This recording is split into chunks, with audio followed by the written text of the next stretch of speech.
Hello everyone. जो आज supreme court of India ने स्ट्रे डॉग्स की रिगार्डिंग ऑर्डर दिया है, उसमें कुछ बातें ऐसी हैं जो उनके बारे में कोई बात ही नहीं कर रहा। जैसे कि पहले वो जो स्ट्रे डॉग्स की रिगार्डिंग ऑर्डर था, वो पहले सिर्फ दिल्ली में था, लेकिन अब वही ऑर्डर पूरे भारत पर लागू किया जाएगा।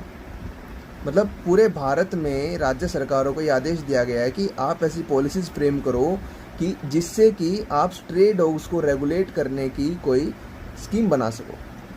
ठीक है, ऐसी पॉलिसीज़ बनाओ।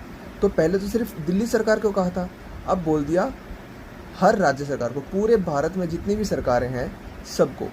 दूसरा, उन्होंने ये कहा है कि अगर किसी को, किसी भी डॉग लवर को या फिर किसी एनजीओ को या फिर किसी इंडिविजुअल को अगर इस केस में पार्टी बनना है तो उसको कम से कम भी 25,000 से 2 लाख रुपए तक सुप्रीम कोर्ट में जमा करवाने होंगे। ये एक तरह से क्यों किया सुप्रीम कोर्ट ने? ये सुप्रीम कोर्ट ने किया है ताकि फालतू के बंदे जो लिटिगेशन को मजाक बना के या फिर लिटिगेशन को मज़ा लेने के लिए यूज़ करते हैं, वो इसमें इन्वॉल्व ना हो सके, वो फालतू में सुप्रीम कोर्ट का टाइम वेस्ट ना करें।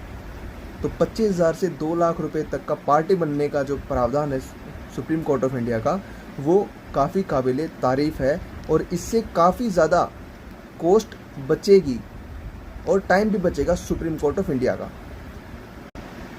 अब इससे आगे, अब जिन कुत्तों को पब्लिक ऑफिसर्स ने उठाया था, मतलब म्यूनिसिपैलिटी ने जिन कुत्तों को उठाया था दिल्ली से, उनको उसी जगह पर वापस रिलीज़ करने के ऑर्डर हैं कि जिसको जहाँ से उठाया था आप उसको वहीं रिलीज़ करो स्ट्रिक्टली। ये नहीं कि कहाँ से उठाया और कहीं पर उसको छोड़ दिया, जिसको जहाँ से उठाया वहीं पर उसको रिलीज़ करो।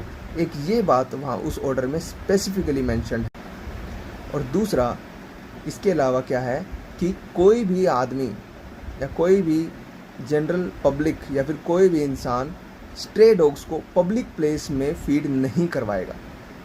मतलब उनको खाना पब्लिक प्लेस में नहीं खिलाया जाएगा, उनके लिए अलग से जगह बनाई जाएगी। कौन बनाएगा? म्यूनिसिपैलिटीज़ उनके लिए अलग से जगह बनाएगी। इसके अलावा और क्या, म्यूनिसिपैलिटीज़ इसके लिए एक हेल्पलाइन नंबर इशू करेंगे कि अगर कोई इन रूल्स का वॉयलेशन करता हुआ मिला तो उसकी शिकायत उन हेल्पलाइन नंबर्स पे की जा सके और उनके खिलाफ एक्शन लिया जा सके।